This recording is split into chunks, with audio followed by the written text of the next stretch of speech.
ਸਤਿ ਸ਼੍ਰੀ ਅਕਾਲ ਜੀ। ਮੇਰੀ ਆਪਣੀ ਪਤਨੀ ਦੇ ਨਾਲ ਲਵ ਮੈਰਿਜ ਸੀ। ਅਸੀਂ ਦੋਵੇਂ ਇੱਕ ਦੂਜੇ ਨੂੰ ਬਹੁਤ ਪਿਆਰ ਕਰਦੇ ਸੀ, ਪਰ ਜਦੋਂ ਦੇ ਅਸੀਂ ਇਸ ਨਵੇਂ ਮੁਹੱਲੇ ਵਿੱਚ ਆਏ ਸੀ, ਪਰੇਸ਼ਾਨੀਆਂ ਬਹੁਤ ਵੱਧ ਗਈਆਂ ਸੀ। ਅਸਲ ਵਿੱਚ ਮੇਰੀ ਪਤਨੀ ਮਾਡਰਨ ਫੈਮਿਲੀ ਤੋਂ ਤਾਲੁਕ ਰੱਖਦੀ ਸੀ, ਹਾਲਾਂਕਿ ਮੈਂ ਵੀ ਕੋਈ ਗਰੀਬ ਨਹੀਂ ਸੀ। ਮੇਰਾ ਆਪਣਾ ਇੱਕ ਬਹੁਤ ਵੱਡਾ ਘਰ ਸੀ, ਪੈਸੇ ਦੀ ਕੋਈ ਕਮੀ ਨਹੀਂ ਸੀ, ਪਰ ਮੇਰਾ ਘਰ ਪੁਰਾਣੇ ਮੁਹੱਲੇ ਵਿੱਚ ਪੁਰਾਣੇ ਜ਼ਮਾਨੇ ਦਾ ਹੀ ਬਣਿਆ ਹੋਇਆ ਸੀ। ਮੇਰੇ ਮਾਂ ਪਿਓ ਪੁਰਾਣੇ ਖਿਆਲਾਂ ਦੇ ਸੀ। ਉਹ ਕਹਿੰਦੇ ਸੀ ਅਸੀਂ ਆਪਣੇ ਇਸ ਪੁਰਾਣੇ ਘਰ ਨੂੰ ਇਸੇ ਤਰ੍ਹਾਂ ਹੀ ਰੱਖਣਾ ਹੈ। ਖੁੱਲ੍ਹਾ ਵਿਹੜਾ ਹੈ, ਬਹੁਤ ਵਧੀਆ ਹਵਾ ਆਉਂਦੀ ਹੈ।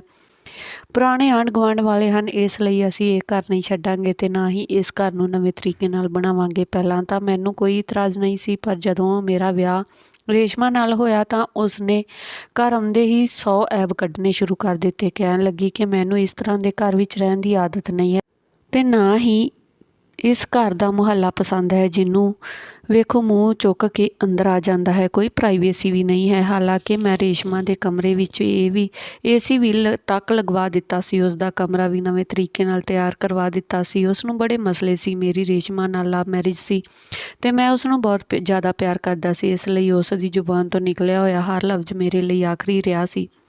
ਮੈਂ ਜ਼ਰੂਰ ਉਸ ਦੀ ਹਰ ਫਰਮਾਇਸ਼ ਨੂੰ ਪੂਰਾ ਕਰਦਾ ਸੀ। ਉਹ ਕਹਿਣ ਲੱਗੀ ਕਿ ਉਹ ਇਸ ਘਰ ਵਿੱਚ ਨਹੀਂ ਰਹਿ ਸਕਦੀ, ਕਿਉਂਕਿ ਇੱਥੇ ਉਹ ਆਪਣੇ ਦੋਸਤਾਂ ਨੂੰ ਨਹੀਂ ਬੁਲਾ ਸਕਦੀ। ਇੱਥੋਂ ਦੀਆਂ ਔਰਤਾਂ ਫੌਰਨ ਘਰ ਵਿੱਚ ਆ ਜਾਣਗੀਆਂ, ਸਵਾਲ 'ਤੇ ਜਵਾਬ ਪੁੱਛਣਗੀਆਂ, ਅਜੀਬ ਨਜ਼ਰਾਂ ਨਾਲ ਵੇਖਣਗੀਆਂ, ਕਿਉਂਕਿ ਮੇਰੀਆਂ ਦੋਸਤਾਂ ਮਾਡਰਨ ਹਨ। ਉਹਨਾਂ ਦਾ ਪਹਿਰਾਵਾ ਵੀ ਮਾਡਰਨ ਹੈ। ਇਸ ਮੁਹੱਲੇ ਦੀਆਂ ਔਰਤਾਂ ਨੁਕਸ ਕੱਢਣਗੀਆਂ। ਮੇਰੀ ਮਾਂ ਨੇ ਜਦੋਂ ਰੇਸ਼ਮਾ ਦੀ ਗੱਲ ਸੁਣੀ ਤਾਂ ਸਿਰ ਫੜ ਕੇ ਕਹਿਣ ਲੱਗੀ ਕਿ ਨਾ ਰਹੋ, ਅਸੀਂ ਤੇਰੀ ਖਾਤਰ ਹੁਣ ਘਰ ਨਹੀਂ ਬਦਲਣ ਵਾਲੇ ਅਤੇ ਨਾ ਹੀ ਆਪਣੇ ਤੌਰ ਤਰੀਕੇ, ਬਲਕਿ ਤੌਰ ਤਰੀਕੇ ਤਾਂ ਤੈਨੂੰ ਬਦਲਣੇ ਚਾਹੀਦੇ ਨੇ। ਇਹ ਸੁਣ ਕੇ ਰੇਸ਼ਮਾ ਨੂੰ ਬਹੁਤ ਗੁੱਸਾ ਆਇਆ। ਉਹ ਮੇਰੇ ਨਾਲ ਨਾਰਾਜ਼ ਹੋ ਗਈ, ਕਹਿਣ ਲੱਗੀ ਕਿ ਮੈਂ ਇੱਥੇ ਇਸ ਤਰ੍ਹਾਂ ਦੇ ਮਾਹੌਲ ਵਿੱਚ ਨਹੀਂ ਰਹਿ ਸਕਦੀ। ਇੱਥੇ ਹਰ ਵਕਤ ਚਿਕ ਚਿਕ ਹੁੰਦੀ ਰਹਿੰਦੀ ਆ। ਤੇਰੀ ਮਾਂ ਕਿਹੜੀ ਘੱਟ ਆ, ਮੇਰਾ ਦਿਮਾਗ ਖਰਾਬ ਕਰ ਛੱਡਦੀ ਆ। ਮੁਹੱਲੇ ਦੀਆਂ ਔਰਤਾਂ ਵੀ ਸ਼ੁਰੂ ਹੋ ਜਾਂਦੀਆਂ ਨੇ। ਮੈਂ ਤੈਨੂੰ ਵਿਆਹ ਤੋਂ ਪਹਿਲਾਂ ਹੀ ਕਹਿ ਚੁੱਕੀ ਸੀ ਕਿ ਮੈਂ ਆਪਣੀ ਜ਼ਿੰਦਗੀ ਵਿੱਚ ਕਿਸੇ ਦੀ ਦਖਲਅੰਦਾਜ਼ੀ ਬਰਦਾਸ਼ਤ ਨਹੀਂ ਕਰੂੰਗੀ। ਮੈਂ 10 ਵਜੇ ਉੱਠ ਕੇ ਬਾਹਰ ਆਉਂਦੀ ਹਾਂ ਤਾਂ ਮੁਹੱਲੇ ਦੀਆਂ ਔਰਤਾਂ ਪਹਿਲਾਂ ਹੀ ਬੈਠੀਆਂ ਹੁੰਦੀਆਂ ਨੇ ਤੇਰੀ ਮਾਂ ਦੇ ਨਾਲ। ਉਹ ਜਦੋਂ ਵੀ ਮੈਨੂੰ ਵੇਖਦੀਆਂ ਨੇ ਤਾਂ ਕਹਿੰਦੀਆਂ ਨੇ ਕਿ ਇਹ ਕੋਈ ਵਕਤ ਆ ਤੇਰਾ ਉੱਠਣ ਦਾ, ਅਸੀਂ ਤਾਂ ਆਪਣੇ ਘਰ ਦੇ ਸਾਰੇ ਕੰਮ ਵੀ ਖਤਮ ਕਰ ਲਏ ਨੇ ਅਤੇ ਤੂੰ ਹਜੇ ਤੱਕ ਸੁੱਤੀ ਪਈ ਆ। ਕਦੀ ਕਹਿੰਦੀਆਂ ਨੇ ਕਿ ਤੇਰੀ ਸੱਸ ਖੁਦ ਉੱਠ ਕੇ ਨਾਸ਼ਤਾ ਬਣਾਉਂਦੀ ਆ, ਅਸੀਂ ਤਾਂ ਆਪਣੇ ਸੱਸ ਸਹੁਰੇ ਨੂੰ ਸਵੇਰੇ ਟਾਈਮ ਨਾਲ ਹੀ ਨਾਸ਼ਤਾ ਬਣਾ ਕੇ ਦੇ ਦਿੰਦੇ ਹਾਂ। ਇਸ ਤੋਂ ਬਾਅਦ ਤੇਰੀ ਮਾਂ ਵੀ ਸ਼ੁਰੂ ਹੋ ਜਾਂਦੀ ਆ, ਜੇਕਰ ਇਹੀ ਹਾਲ ਰਿਹਾ ਤਾਂ ਸਿੱਧੀ ਗੱਲ ਆ, ਤੂੰ ਮੈਨੂੰ ਛੱਡ ਦੇ ਤਾਂ ਬਿਹਤਰ ਹੋਵੇਗਾ। ਇਹ ਸੁਣ ਕੇ ਮੈਂ ਆਪਣੀ ਮਾਂ ਨੂੰ ਕਹਿਣ ਲੱਗਾ ਕਿ ਜਦੋਂ ਤੁਹਾਨੂੰ ਪਤਾ ਹੈ ਕਿ ਰੇਸ਼ਮਾ ਨੂੰ ਇਹ ਸਭ ਨਹੀਂ ਪਸੰਦ ਤਾਂ ਤੁਸੀਂ ਕਿਉਂ ਮੁਹੱਲੇ ਦੀਆਂ ਔਰਤਾਂ ਨੂੰ ਘਰ ਬੁਲਾਉਂਦੇ ਹੋ ਅਤੇ ਉਹ ਕੌਣ ਹੁੰਦੀਆਂ ਨੇ ਮੇਰੀ ਘਰਵਾਲੀ ਨਾਲ ਇਸ ਤਰ੍ਹਾਂ ਦੀਆਂ ਗੱਲਾਂ ਕਰਨ ਵਾਲੀਆਂ? ਉਹ ਆਪਣੇ ਘਰ ਸਕੂਨ ਨਾਲ ਕਿਉਂ ਨਹੀਂ ਰਹਿੰਦੀਆਂ? ਮਾਂ ਤਾਂ ਮੈਨੂੰ ਗੁੱਸੇ ਨਾਲ ਵੇਖਣ ਲੱਗੀ ਅਤੇ ਕਹਿੰਦੀ ਉਹ ਤਾਂ ਤੇਰੀ ਘਰਵਾਲੀ ਨੂੰ ਅਕਲ ਦੀ ਗੱਲ ਹੀ ਦੱਸਦੀਆਂ ਨੇ, ਪਰ ਤੇਰੀ ਘਰਵਾਲੀ ਮੂੰਹ ਬਣਾ ਕੇ ਆਪਣੇ ਕਮਰੇ ਵਿੱਚ ਜਾ ਕੇ ਬੈਠ ਜਾਂਦੀ ਆ। ਦਰਅਸਲ ਮੇਰੀ ਮਾਂ ਆਪਣੀ ਗੱਲ ਤੋਂ ਪਿੱਛੇ ਹਟਣ ਵਾਲੀ ਬਿਲਕੁਲ ਵੀ ਨਹੀਂ ਸੀ। ਰੇਸ਼ਮਾ ਅਤੇ ਮਾਂ ਦਾ ਸੁਭਾਅ ਇੱਕ ਦੂਸਰੇ ਨਾਲ ਬਿਲਕੁਲ ਵੀ ਨਹੀਂ ਮਿਲਦਾ ਸੀ। ਬਹੁਤ ਕੋਸ਼ਿਸ਼ ਕੀਤੀ ਕਿ ਇਹਨਾਂ ਦੀ ਆਪਸ ਵਿੱਚ ਬਣ ਜਾਵੇ, ਪਰ ਨਹੀਂ। ਇੱਕ ਦਿਨ ਇੱਕ ਗੱਲ 'ਤੇ ਰੇਸ਼ਮਾ ਅਤੇ ਮਾਂ ਦਾ ਬਹੁਤ ਵੱਡਾ ਝਗੜਾ ਹੋ ਗਿਆ। ਮੈਂ ਘਰ ਆਇਆ ਤਾਂ ਘਰ ਤਮਾਸ਼ਾ ਲੱਗਾ ਹੋਇਆ ਸੀ। ਰੇਸ਼ਮਾ ਮੈਨੂੰ ਕਹਿਣ ਲੱਗੀ ਕਿ ਮੈਂ ਇੱਥੇ ਨਹੀਂ ਰਹਿ ਸਕਦੀ, ਮੈਨੂੰ ਵੱਖਰਾ ਘਰ ਲੈ ਕੇ ਦੇਵੋ। ਮੈਂ ਆਪਣੀ ਮਾਂ ਨੂੰ ਬਹੁਤ ਸਮਝਾਉਣ ਦੀ ਕੋਸ਼ਿਸ਼ ਕੀਤੀ, ਪਰ ਮਾਂ ਕਹਿਣ ਲੱਗੀ ਕਿ ਰਹਿਣ ਦੇ, ਇਹਨੂੰ ਜਿੱਥੇ ਰਹਿਣਾ ਚਾਹੁੰਦੀ ਆ, ਅਸੀਂ ਇਕੱਲੇ ਰਹਿ ਕੇ ਗੁਜ਼ਾਰਾ ਕਰ ਲਵਾਂਗੇ, ਆਪਣਾ ਮੁਹੱਲਾ ਨਹੀਂ ਛੱਡਾਂਗੇ।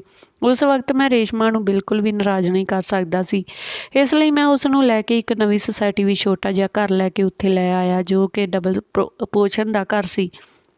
ਰੇਸ਼ਮਾ ਬਹੁਤ ਖੁਸ਼ ਸੀ। ਉੱਥੇ ਰਹਿਣ ਵਾਲੇ ਲੋਕ ਜ਼ਿਆਦਾਤਰ ਮਾਡਰਨ ਫੈਮਿਲੀ ਤੋਂ ਤਾਲੁਕ ਰੱਖਦੇ ਸੀ, ਇਸ ਲਈ ਬਹੁਤ ਜਲਦੀ ਹੀ ਮੇਰੀ ਘਰਵਾਲੀ ਨੇ ਉਹਨਾਂ ਲੋਕਾਂ ਨਾਲ ਮੇਲ ਜੋਲ ਵਧਾ ਲਿਆ। ਪਰ ਮੇਰੇ ਲਈ ਮੁਸ਼ਕਲਾਂ ਵੱਧ ਗਈਆਂ ਸੀ, ਕਿਉਂਕਿ ਉੱਥੇ ਰਹਿਣ ਵਾਲੇ ਸਾਰੇ ਲੋਕ ਮੇਰੇ ਲਈ ਅਣਜਾਣ ਸੀ। ਇਸ ਲਈ ਮੈਂ ਰੇਸ਼ਮਾ ਨੂੰ ਕਹਿੰਦਾ ਕਿ ਜ਼ਿਆਦਾ ਲੋਕਾਂ ਨਾਲ ਮੇਲ ਜੋਲ ਰੱਖਣਾ ਚੰਗੀ ਗੱਲ ਨਹੀਂ ਹੈ, ਕਿਉਂਕਿ ਇੱਥੇ ਦੇ ਲੋਕ ਮੈਨੂੰ ਜਾਣਦੇ ਨਹੀਂ ਹਨ, ਨਾ ਹੀ ਮੈਂ ਇਹਨਾਂ ਨੂੰ ਜਾਣਦਾ ਹਾਂ। ਨਾ ਜਾਣੇ ਕੌਣ ਆ ਕਿ ਹੈ ਕੀ ਨਹੀਂ।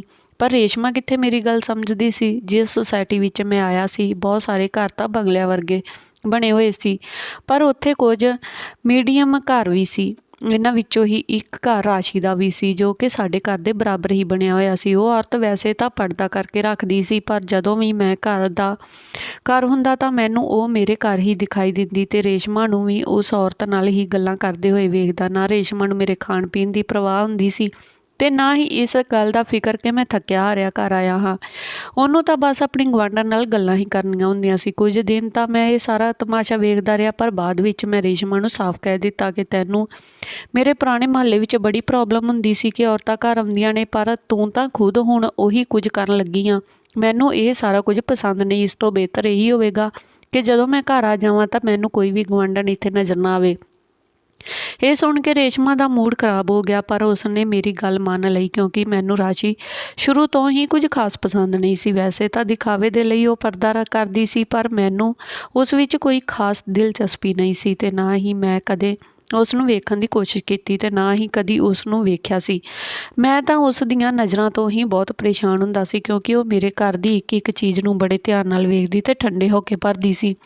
ਕਦੀ ਕਹਿੰਦੀ ਕਿ ਸਾਡੇ ਘਰ ਤਾਂ ਪੱਖੇ ਹੀ ਲੱਗੇ ਹੋਏ ਨੇ ਤੇ ਉਹ ਵੀ ਠੀਕ ਤਰ੍ਹਾਂ ਚੱਲਦੇ ਨਹੀਂ, ਉੱਤੋਂ ਮੇਰਾ ਘਰ ਵਾਲਾ ਕਮਰੇ ਦੀਆਂ ਫਾਲਤੂ ਲਾਈਟਾਂ ਪੱਖੇ ਬੰਦ ਕਰਦਾ ਰਹਿੰਦਾ ਆ। ਕਹਿੰਦਾ ਆ ਮੇਰੇ ਕੋਲ ਇੰਨੇ ਪੈਸੇ ਨਹੀਂ ਕਿ ਮੈਂ ਇੰਨਾ ਬਿੱਲ ਭਰ ਸਕਾਂ।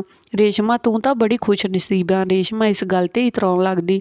ਵੈਸੇ ਤਾਂ ਜਦੋਂ ਦਾ ਮੈਂ ਰੇਸ਼ਮਾ ਨੂੰ ਮਨਾ ਕੀਤਾ ਸੀ ਤਾਂ ਹੁਣ ਰਾਸ਼ੀ ਮੇਰੀ ਮੌਜੂਦਗੀ ਵਿੱਚ ਸਾਡੇ ਘਰ ਨਹੀਂ ਆਉਂਦੀ ਸੀ। ਇੱਕ ਦਿਨ ਮੈਂ ਖਾਣਾ ਖਾ ਕੇ ਉੱਠਿਆ ਹੀ ਸੀ ਤੇ ਰੇਸ਼ਮਾ ਵੀ ਰਸੋਈ ਵਿੱਚ ਬਰਤਨ ਸਾਫ਼ ਕਰ ਰਹੀ ਸੀ ਕਿ ਸਾਡਾ ਦਰਵਾਜ਼ਾ ਖੜਕਿਆ। ਮੈਂ ਦਰਵਾਜ਼ਾ ਖੋਲ੍ਹਿਆ ਤਾਂ ਸਾਹਮਣੇ ਰਾਸ਼ੀ ਖੜੀ ਸੀ। ਉਸਨੇ ਹੱਥ ਵਿੱਚ ਇੱਕ ਪਲੇਟ ਫੜੀ ਹੋਈ ਸੀ ਜਿਸ ਨੂੰ ਉਸਨੇ ਇੱਕ ਢੱਕਣ ਨਾਲ ਢੱਕਿਆ ਹੋਇਆ ਸੀ ਤੇ ਕਹਿਣ ਲੱਗੀ, ਰਾਹੁਲ ਵੀਰ ਜੀ, ਇਹ ਖੋਏ ਦੀ ਬਰਫੀ ਆ, ਰੇਸ਼ਮਾ ਨੂੰ ਦੇ ਦੇਣਾ ਤੇ ਤੁਸੀਂ ਵੀ ਜ਼ਰੂਰ ਖਾ ਲੈਣਾ। ਮੈਂ ਮਿੱਠੇ ਦਾ ਸ਼ੌਕੀਨ ਸੀ ਤੇ ਬਰਫੀ ਮੈਨੂੰ ਬਹੁਤ ਜ਼ਿਆਦਾ ਪਸੰਦ ਸੀ। ਮੈਂ ਉੱਪਰ ਦੀ ਪਲੇਟ ਚੁੱਕੀ ਤੇ ਉੱਥੇ ਹੀ ਸੋਫੇ 'ਤੇ ਬੈਠ ਗਿਆ। ਜਦੋਂ ਮੈਂ ਪਲੇਟ ਵਿੱਚ ਵੇਖਿਆ ਤਾਂ ਬਰਫੀ ਮੇਰੀ ਪਸੰਦੀਦਾ ਸੀ। ਜਦੋਂ ਹੀ ਮੈਂ ਉਹ ਬਰਫੀ ਖਾਧੀ ਤਾਂ ਆਪਣਾ ਹੱਥ ਰੋਕਣਾ ਮੁਸ਼ਕਿਲ ਜਿਹਾ ਹੋ ਗਿਆ। ਉਹ ਬਹੁਤ ਹੀ ਮਜ਼ੇਦਾਰ ਬਰਫੀ ਸੀ। ਰੇਸ਼ਮਾ ਜਦੋਂ ਬਰਤਨ ਧੋ ਕੇ ਰਸੋਈ ਵਿੱਚੋਂ ਬਾਹਰ ਆਈ, ਮੇਰੇ ਹੱਥ ਵਿੱਚ ਬਰਫੀ ਵੇਖ ਕੇ ਪੁੱਛਣ ਲੱਗੀ ਕਿ ਇਹ ਕਿੱਥੋਂ ਆਈ ਆ। ਮੈਂ ਕਿਹਾ ਤੇਰੀ ਸਹੇਲੀ ਹੀ ਲੈ ਕੇ ਆਈ ਆ। ਇਹ ਸੁਣ ਕੇ ਉਹ ਮੁਸਕਰਾਉਣ ਲੱਗੀ, ਮੇਰੇ ਨਾਲ ਬੈਠ ਗਈ ਤੇ ਮਠਿਆਈ ਖਾਣ ਲੱਗੀ। ਉਹ ਮਠਿਆਈ ਇੰਨੀ ਵਧੀਆ ਸੀ ਕਿ ਮੈਂ ਤਾਂ ਉਂਗਲੀਆਂ ਚੱਟਦਾ ਰਹਿ ਗਿਆ। ਰੇਸ਼ਮਾ ਮੁਸਕਰਾ ਕੇ ਕਹਿਣ ਲੱਗੀ, ਤੁਸੀਂ ਤਾਂ ਬਿਨਾਂ ਵਜ੍ਹਾ ਹੀ ਮੈਨੂੰ ਰੇਸ਼ਮਾ ਤੋਂ ਦੂਰ ਕਰਨ 'ਤੇ ਤੁਲੇ ਹੋਏ ਸੀ। ਉਹ ਤਾਂ ਬੜੀ ਚੰਗੀ ਔਰਤ ਆ, ਇਸ ਤਰ੍ਹਾਂ ਦੀਆਂ ਗੱਲਾਂ ਕਰਦੀ ਆ ਕਿ ਮੈਨੂੰ ਹਾਸਾ ਆ ਜਾਂਦਾ ਆ। ਸੱਚ ਪੁੱਛੋ ਤਾਂ ਇੱਥੇ ਆ ਕੇ ਕਦੀ ਵੀ ਇਕੱਲਾਪਣ ਮਹਿਸੂਸ ਨਹੀਂ ਹੋਇਆ ਕਿਉਂਕਿ ਰਾਸ਼ੀ ਸਵੇਰੇ ਸਵੇਰੇ ਹੀ ਇੱਥੇ ਆ ਜਾਂਦੀ ਆ ਤਾਂ ਫਿਰ ਉਹ ਬਹੁਤ ਸਾਰੀਆਂ ਆਪਣੇ ਕਿੱਸੇ ਸੁਣਾਉਣ ਲੱਗ ਜਾਂਦੀ ਆ ਕਿ ਮੇਰਾ ਹੱਸ ਕੇ ਪੇਟ ਦੁਖਣ ਲੱਗ ਜਾਂਦਾ ਆ। ਰੇਸ਼ਮਾ ਦੀਆਂ ਗੱਲਾਂ ਸੁਣ ਕੇ ਮੈਨੂੰ ਆਪਣੇ ਮਾਂ-ਪਿਓ ਦੀ ਯਾਦ ਆਉਣ ਲੱਗੀ ਜੋ ਉੱਥੇ ਹੀ ਇਕੱਲੇ ਰਹਿੰਦੇ ਨੇ। ਮੈਂ ਤਾਂ ਉਹਨਾਂ ਦੀ ਇਕਲੌਤੀ ਔਲਾਦ ਸੀ ਤੇ ਮੇਰੇ ਇਲਾਵਾ ਉਹਨਾਂ ਦਾ ਹੋਰ ਕੋਈ ਸਹਾਰਾ ਵੀ ਨਹੀਂ ਸੀ, ਪਰ ਮੈਂ ਰੇਸ਼ਮਾ ਦੇ ਪਿਆਰ ਵਿੱਚ ਇਸ ਕਦਰ ਪਾਗਲ ਹੋ ਗਿਆ ਸੀ ਕਿ ਉਸ ਨੂੰ ਲੈ ਕੇ ਅਲੱਗ ਹੋ ਗਿਆ। ਰੇਸ਼ਮਾ ਮੈਨੂੰ ਰਾਸ਼ੀ ਦਾ ਕਿੱਸਾ ਸੁਣਾਉਂਦੀ ਹੱਸ ਰਹੀ ਸੀ ਜਦੋਂ ਕਿ ਮੇਰਾ ਚਿਹਰਾ ਬਿਲਕੁਲ ਉਦਾਸ ਹੋ ਚੁੱਕਿਆ ਸੀ।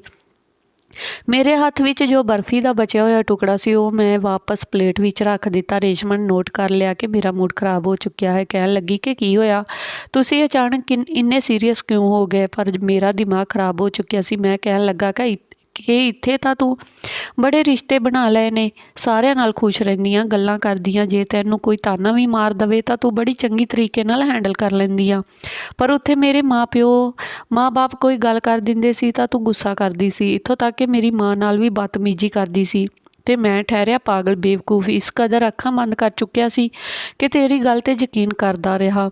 ਮੇਰੇ ਮਾਂ-ਬਾਪ ਉੱਥੇ ਇਕੱਲੇ ਹੀ ਰਹਿ ਗਏ ਨੇ। ਹਾਲਾਂਕਿ ਇਸ ਉਮਰ ਵਿੱਚ ਤਾਂ ਉਹਨਾਂ ਨੂੰ ਸਾਡੇ ਸਾਥ ਦੀ ਜ਼ਰੂਰਤ ਹੈ, ਉਹਨਾਂ ਨੂੰ ਸਾਡੇ ਕੋਲ ਰਹਿਣਾ ਚਾਹੀਦਾ ਹੈ। ਮੇਰੀ ਇਹ ਗੱਲ ਸੁਣ ਕੇ ਰੇਸ਼ਮਾ ਨੂੰ ਗੁੱਸਾ ਆ ਗਿਆ। ਸਾਡੇ ਵਿੱਚ ਬਹਿਸ ਛੇੜ ਪਈ। ਲੜਦੇ ਗੱਲ ਇਸ ਹੱਦ ਤੱਕ ਵੱਧ ਗਈ ਕਿ ਮੈਂ ਰੇਸ਼ਮਾ ਨੂੰ ਚੁੱਪ ਕਰਾਉਣ ਲਈ ਉਸਦਾ ਮੂੰਹ ਬੰਦ ਕਰਨ ਲੱਗਿਆ। ਅੱਜ ਤੋਂ ਪਹਿਲਾਂ ਮੈਂ ਕਦੀ ਵੀ ਰੇਸ਼ਮਾ 'ਤੇ ਇੰਨਾ ਗੁੱਸਾ ਨਹੀਂ ਕੀਤਾ ਸੀ, ਬਲਕਿ ਉਸਦੀ ਹਰ ਗੱਲ ਨੂੰ ਚਾਹੇ ਉਹ ਚੰਗੀ ਹੋਵੇ ਜਾਂ ਬੁਰੀ ਬਸ ਚੁੱਪਚਾਪ ਮੰਨ ਲੈਂਦਾ ਸੀ। ਜਦੋਂ ਮੈਂ ਰੇਸ਼ਮਾ ਦਾ ਮੂੰਹ ਬੰਦ ਕੀਤਾ ਤਾਂ ਉਸਦੀਆਂ ਅੱਖਾਂ ਬੰਦ ਹੋ ਰਹੀਆਂ ਸੀ। ਅਗਲੇ ਹੀ ਪਲ ਉਸ ਦੀਆਂ ਅੱਖਾਂ ਵਿੱਚੋਂ ਅੱਥਰੂ ਨਿਕਲਣੇ ਸ਼ੁਰੂ ਹੋ ਗਏ, ਪਰ ਅੱਜ ਤੋਂ ਪਹਿਲਾਂ ਮੈਂ ਕਦੀ ਵੀ ਉਸ ਨੂੰ ਰੋਣ ਨਹੀਂ ਦਿੱਤਾ ਸੀ। ਉਸ ਦੀਆਂ ਅੱਖਾਂ ਵਿੱਚ ਕਦੀ ਅੱਥਰੂ ਵੀ ਆ ਜਾਂਦੇ ਤਾਂ ਮੈਂ ਆਪਣੇ ਹੱਥਾਂ ਨਾਲ ਸਾਫ਼ ਕਰਦਾ ਸੀ। ਉਹ ਰੋਂਦੇ ਆਪਣੇ ਕਮਰੇ ਵਿੱਚ ਚਲੀ ਗਈ ਤੇ ਕਹਿਣ ਲੱਗੀ ਕਿ ਹਾਂ ਹੁਣ ਤਾਂ ਤੂੰ ਇਹ ਸਭ ਕਰੇਂਗਾ ਹੀ। ਤੇਰੀ ਮਾਂ ਨੇ ਲੱਗਦਾ ਆ ਕੋਈ ਤਵੀਤ ਘੋਲ ਕੇ ਪਿਆ ਦਿੱਤਾ ਆ ਤੈਨੂੰ। ਮੇਰੇ ਨਾਲ ਤੂੰ ਖੁਸ਼ ਨਹੀਂ ਰਹਿ ਸਕਦਾ। ਉਹਨਾਂ ਕੋਲੋਂ ਦੂਰ ਹੋਣ ਦੇ ਬਾਵਜੂਦ ਤੂੰ ਮੇਰੇ ਉੱਤੇ ਜ਼ੁਲਮ ਕਰ ਰਿਹਾ ਆ। ਨਾ ਜਾਣੇ ਤੇਰੇ ਮਾਂ-ਪਿਓ ਕੀ ਚਾਹੁੰਦੇ ਨੇ। ਮੈਂ ਵੀ ਸਿਰ ਫੜ ਕੇ ਬੈਠ ਗਿਆ ਕਿ ਅਚਾਨਕ ਮੈਨੂੰ ਕੀ ਹੋ ਗਿਆ। ਅਜੀਬ ਜਿਹੀ ਬੇਚੈਨੀ ਨੇ ਮੈਨੂੰ ਜਕੜ ਲਿਆ ਸੀ। ਹੁਣ ਰੇਸ਼ਮਾ ਮੇਰੇ ਨਾਲ ਨਾਰਾਜ਼ ਸੀ ਤੇ ਹੁਣ ਜੇਕਰ ਮੈਂ ਉਸ ਨੂੰ ਮਨਾਉਣ ਦੀ ਕੋਸ਼ਿਸ਼ ਵੀ ਕਰਦਾ ਉਸ ਨੂੰ ਹੋਰ ਗੁੱਸਾ ਆਉਣਾ ਸੀ। ਅਗਲੇ ਦਿਨ ਮੈਂ ਚੁੱਪਚਾਪ ਉੱਠਿਆ ਤੇ ਬਿਨਾਂ ਨਾਸ਼ਤਾ ਕੀਤੇ ਘਰ ਤੋਂ ਚਲਾ ਗਿਆ। ਸੋਚਿਆ ਕਿ ਅੱਜ ਘਰ ਜਲਦੀ ਆ ਜਾਊਂਗਾ ਤੇ ਰੇਸ਼ਮਾ ਨਾਲ ਲੈ ਕੇ ਬਾਹਰ डिनर उस दे पसंदीदा होटल विच करूँगा। पर जदों मैं घर जल्दी आया तो मैनूं अपने घर राशि दे हੱਸਣ ਦੀ आवाज़ सुनाई दित्ती ते वो मेरी पत्नी दे नाल बैठी गल्लां कर रही सी। मैं कमरे विच जाना ठीक ना समझिया ते बाहर लॉबी विच ही बैठ गया। ਤਾਂ ਉਦੋਂ ਹੀ ਰਾਸ਼ੀ ਦੀ ਗੱਲ ਸੁਣਾਈ ਦਿੱਤੀ ਕਿ ਤੇਰਾ ਪਤੀ ਬਹੁਤ ਚੰਗਾ ਆ, ਜੇਕਰ ਮੇਰਾ ਪਤੀ ਤੇਰੇ ਪਤੀ ਵਰਗਾ ਹੁੰਦਾ ਤਾਂ ਮੈਂ ਉਹਦੇ ਪੈਰ ਧੋ ਕੇ ਪੀਂਦੀ। ਵੇਖ, ਉਸਨੇ ਤੇਰੇ ਕਹਿਣ 'ਤੇ ਤੈਨੂੰ ਅਲੱਗ ਘਰ ਵੀ ਲੈ ਦਿੱਤਾ ਹੈ, ਆਰਾਮ ਦਿੱਤਾ ਹੈ। ਇੱਕ ਮੇਰਾ ਪਤੀ ਹੈ, ਜਦੋਂ ਵੇਖੋ ਲੜਦਾ ਰਹਿੰਦਾ ਹੈ। ਜੇਕਰ ਭੁੱਲ ਕੇ ਕਿਸੇ ਚੀਜ਼ ਦੀ ਫਰਮਾਇਸ਼ ਵੀ ਕਰ ਦੇਵਾਂ ਤਾਂ ਉਸ ਦੀ ਜੇਬ ਇੰਨੀ ਇਜਾਜ਼ਤ ਹੀ ਨਹੀਂ ਦਿੰਦੀ ਕਿ ਉਹ ਮੈਨੂੰ ਠੇਲੇ ਤੋਂ ਹੀ ਚਾਟ ਦੀ ਇੱਕ ਪਲੇਟ ਖਵਾ ਸਕੇ। ਰਾਸ਼ੀ ਦੀ ਇਹ ਗੱਲ ਸੁਣ ਕੇ ਮੈਨੂੰ ਥੋੜ੍ਹੀ ਹੈਰਾਨੀ ਹੋਈ। ਉਹ ਸੱਚੀ ਬਹੁਤ ਜ਼ਿਆਦਾ ਗਰੀਬ ਲੱਗਦੀ। ਕੁਝ ਦੇਰ ਬਾਅਦ ਉਹ ਉੱਠ ਕੇ ਬਾਹਰ ਆਈ ਤਾਂ ਮੈਂ ਲੌਬੀ ਵਿੱਚ ਟੀਵੀ ਲਗਾ ਕੇ ਬੈਠਾ ਹੋਇਆ ਸੀ। ਅੱਜ ਉਹਨੇ ਆਪਣਾ ਚਿਹਰਾ ਢੱਕਿਆ ਹੋਇਆ ਨਹੀਂ ਸੀ ਤੇ ਨਾ ਹੀ ਮੈਨੂੰ ਵੇਖ ਕੇ ਉਸਨੇ ਆਪਣਾ ਚਿਹਰਾ ਢੱਕਣ ਦੀ ਕੋਸ਼ਿਸ਼ ਕੀਤੀ, ਪਰ ਮੈਂ ਉਹਦੇ ਵੱਲ ਜ਼ਿਆਦਾ ਧਿਆਨ ਨਾ ਦਿੱਤਾ। ਰੇਸ਼ਮਾ ਦਾ ਮੂਡ ਬਹੁਤ ਜ਼ਿਆਦਾ ਖਰਾਬ ਸੀ। ਮੈਂ ਉਹਦੇ ਨਾਲ ਗੱਲ ਕੀਤੀ ਤਾਂ ਉਹ ਖੁਸ਼ ਹੋ ਗਈ। ਅੱਜ ਮੈਂ ਤੇਰੇ ਰੇਸ਼ਮਾ ਨੇ ਇੱਕੋ ਜਿਹੇ ਕੱਪੜੇ ਪਹਿਨੇ ਸੀ। ਜਦੋਂ ਅਸੀਂ ਘਰ ਤੋਂ ਬਾਹਰ ਜਾਣ ਲੱਗੇ ਤਾਂ ਰਾਸ਼ੀ ਬਾਹਰ ਹੀ ਖੜੀ ਸੀ। ਉਹਦੇ ਹੱਥ ਵਿੱਚ ਪਲੇਟ ਸੀ ਤਾਂ ਉਹ ਕਹਿਣ ਲੱਗੀ ਕਿ ਤੁਸੀਂ ਦੋਨੇ ਕਿੱਥੇ ਜਾ ਰਹੇ ਹੋ। ਰੇਸ਼ਮਾ ਉਸੇ ਵਕਤ ਚਹਿ ਕੇ ਬੋਲੀ ਕਿ ਅਸੀਂ ਦੋਵੇਂ ਬਾਹਰ ਡਿਨਰ ਕਰਨ ਜਾ ਰਹੇ ਹਾਂ। ਇਹ ਵੇਖ ਕੇ ਰਾਸ਼ੀ ਨੇ ਇੱਕ ਠੰਡਾ ਸਾਹ ਲਿਆ ਤੇ ਕਹਿਣ ਲੱਗੀ, ਹਾਂ ਅਮੀਰ ਲੋਕ ਸਾਨੂੰ ਕਿੱਥੇ ਨਸੀਬ ਹੁੰਦੇ ਨੇ ਰੈਸਟੋਰੈਂਟ ਵਿੱਚ ਜਾ ਕੇ ਖਾਣਾ ਖਾਣ ਦੀ। ਖੈਰ, ਇਸ ਤੁਹਾਡੇ ਲਈ ਮਠਿਆਈ ਲਿਆਈ ਸੀ। ਇਹ ਕਹਿ ਕੇ ਉਸਨੇ ਇੱਕ ਵਾਰ ਫਿਰ ਉਹ ਪਲੇਟ ਸਾਨੂੰ ਦਿੱਤੀ। ਉਹ ਮਠਿਆਈ ਵੇਖ ਕੇ ਮੈਂ ਤਾਂ ਜਿਵੇਂ ਉਸ ਮਠਿਆਈ ਦਾ ਦੀਵਾਨਾ ਹੋ ਚੁੱਕਿਆ ਸੀ। ਫੌਰਨ ਪਲੇਟ ਫੜ ਕੇ ਮੈਂ ਉਸ ਦਾ ਸ਼ੁਕਰੀਆ ਅਦਾ ਕੀਤਾ ਤੇ ਇੱਕ ਟੁਕੜਾ ਚੁੱਕ ਕੇ ਖਾਣ ਲੱਗਾ। ਉਹ ਮਠਿਆਈ ਵਾਕਿਆ ਹੀ ਬੜੀ ਸਵਾਦ ਸੀ। ਖਾਣ ਤੋਂ ਬਾਅਦ ਜਦੋਂ ਮੈਂ ਆਪਣੀ ਗੱਡੀ ਵਿੱਚ ਬੈਠਿਆ ਤਾਂ ਗੱਡੀ ਸਟਾਰਟ ਨਹੀਂ ਹੋ ਰਹੀ ਸੀ। ਇਸ ਤਰ੍ਹਾਂ ਲੱਗ ਰਿਹਾ ਸੀ ਜਿਵੇਂ ਕੋਈ ਖਰਾਬੀ ਆ ਗਈ ਹੋਵੇ।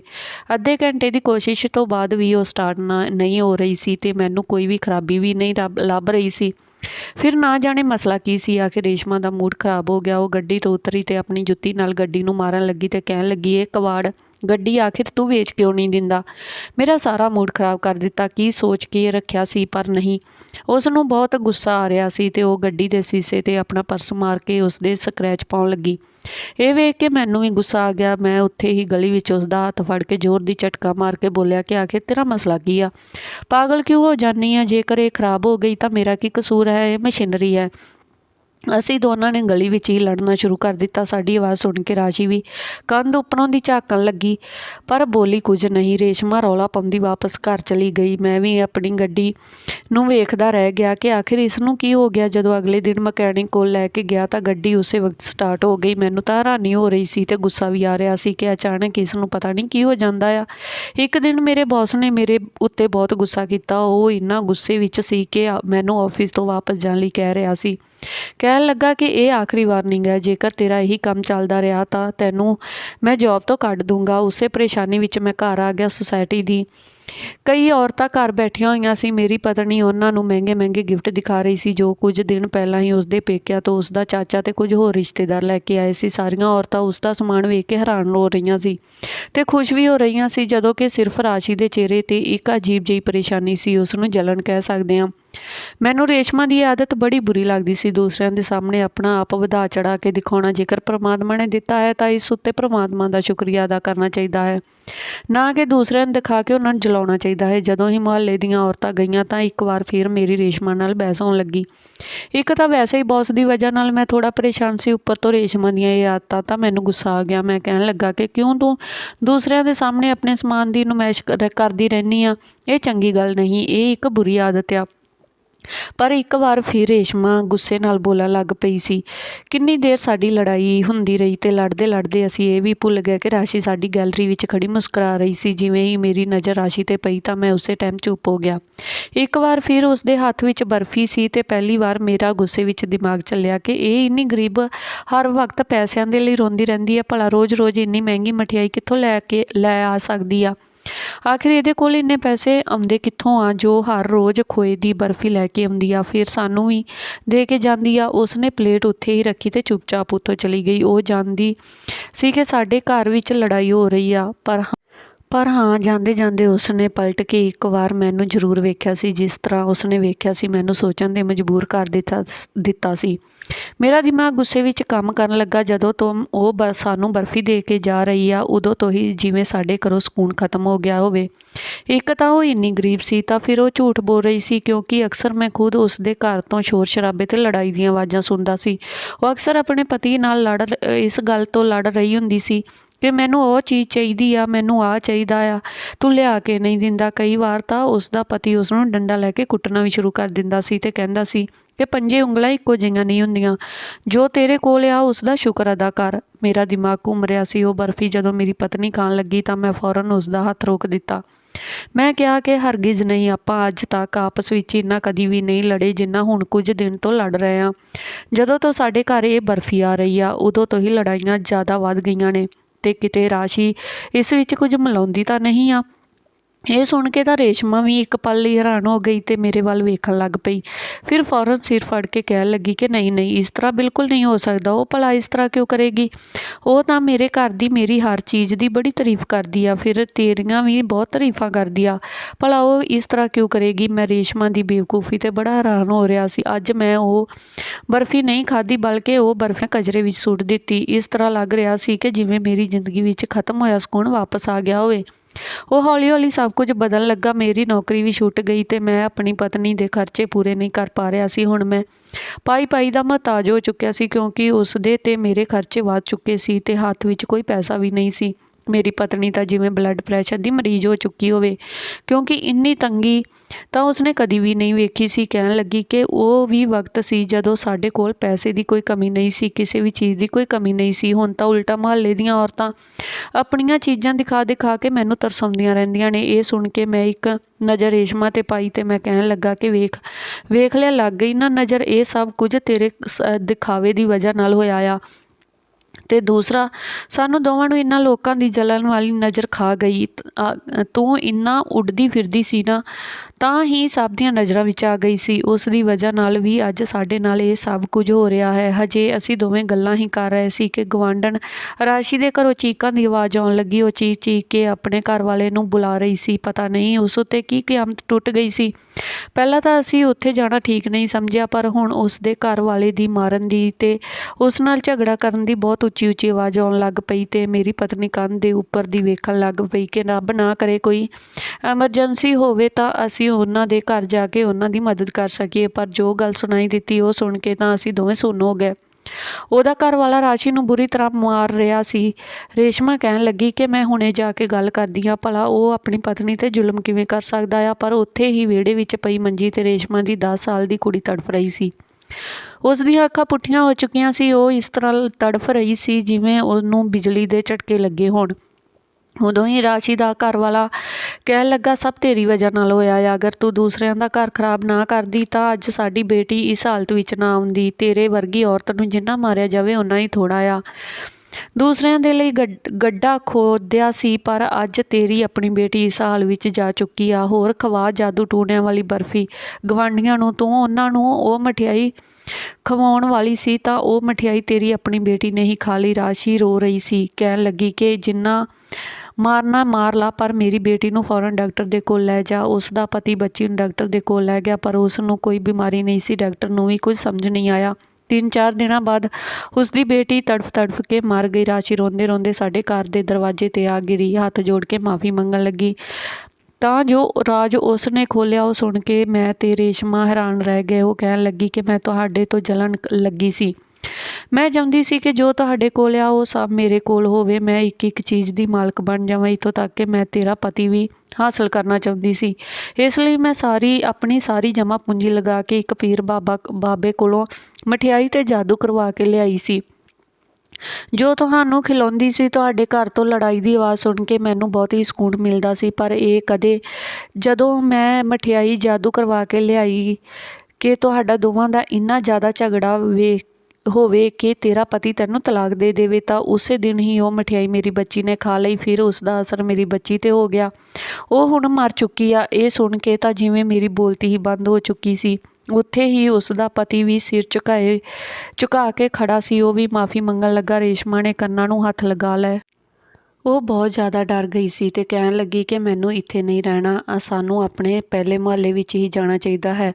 ਮੈਨੂੰ ਆਪਣੇ ਘਰ ਵਾਪਸ ਲੈ ਜਾਓ। ਇਹ ਲੋਕ ਬੜੇ ਹੀ ਖਤਰਨਾਕ ਹਨ। ਉੱਥੇ ਤਾਂ ਮੁਹੱਲੇ ਵਾਲੇ ਇੱਕ ਦੂਸਰੇ ਨਾਲ ਮਿਲ ਜੁਲ ਕੇ ਰਹਿੰਦੇ ਨੇ ਤੇ ਜੋ ਵੀ ਕਹਿੰਦੇ ਨੇ ਸਾਡੀ ਭਲਾਈ ਲਈ ਹੀ ਕਹਿੰਦੇ ਨੇ। ਅੱਜ ਤੱਕ ਇਸ ਤਰ੍ਹਾਂ ਦੀ ਸਾਜ਼ਿਸ਼ ਕਰਨ ਵਾਲੀ ਗਵਾਂਢਣ ਮੈਂ ਨਹੀਂ ਵੇਖੀ। ਰੇਸ਼ਮਾ ਵੀ ਪਛਤਾ ਰਹੀ ਸੀ। ਕੁਛ ਹੀ ਦਿਨ ਬਾਅਦ ਅਸੀਂ ਵਾਪਸ ਆਪਣੇ ਪੁਰਾਣੇ ਘਰ ਚਲੇ ਗਏ। ਹੁਣ ਮਾਂ ਬਾਪ ਵੀ ਸਾਡੇ ਨਾਲ ਹੀ ਰਹਿਣ ਲੱਗੇ। ਆਂਢ ਗੁਆਂਢ ਵਾਲਿਆਂ ਨੇ ਵੀ ਜਦੋਂ ਰੇਸ਼ਮਾ ਨੂੰ ਵਾਪਸ ਉਸੇ ਘਰ ਵਿੱਚ ਵੇਖਿਆ ਤਾਂ ਉਹ ਰੇਸ਼ਮਾ ਦੀਆਂ ਬਹੁਤ ਹੀ ਤਾਰੀਫਾਂ ਕਰ ਰਹੇ ਸੀ। ਰੇਸ਼ਮਾ ਵੀ ਹੌਲੀ ਹੌਲੀ ਇਸ ਮੁਹੱਲੇ ਦੀ ਆਦੀ ਹੁੰਦੀ ਗਈ ਅਤੇ ਸਾਡੀ ਜ਼ਿੰਦਗੀ ਵਿੱਚ ਇੱਕ ਵਾਰ ਫਿਰ ਸਕੂਨ ਵਾਪਸ ਆ ਗਿਆ ਸੀ। ਸੱਚ ਹੀ ਕਿਹਾ ਆ ਕਿਸੇ ਨੇ ਕਿ ਨਜ਼ਰ ਇਨਸਾਨ ਦੀ ਖੁਸ਼ੀਆਂ ਨੂੰ ਖਾ ਜਾਂਦੀ ਆ। ਕੁਛ ਦੇਰ ਬਾਅਦ ਮੇਰੀ ਨੌਕਰੀ ਵੀ ਲੱਗ ਗਈ। ਹੁਣ ਅਸੀਂ ਹੌਲੀ ਹੌਲੀ ਵਾਪਸ ਆਪਣੇ ਹਾਲਾਤ ਵਿੱਚ ਵਾਪਸ ਆ ਗਏ ਸੀ। ਧੰਨਵਾਦ ਜੀ। ਇਹ ਸੀ ਅੱਜ ਦੀ ਆਪਣੀ ਕਹਾਣੀ। ਜੇਕਰ ਕਹਾਣੀ ਵਧੀਆ ਲੱਗੀ ਹੋਵੇ ਤਾਂ ਲਾਈਕ ਕਮੈਂਟ ਸ਼ੇਅਰ ਜ਼ਰੂਰ ਕਰਨਾ ਅਤੇ ਚੈਨਲ ਨੂੰ ਸਬਸਕ੍ਰਾਈਬ ਜ਼ਰੂਰ ਕਰ ਲੈਣਾ ਜੀ।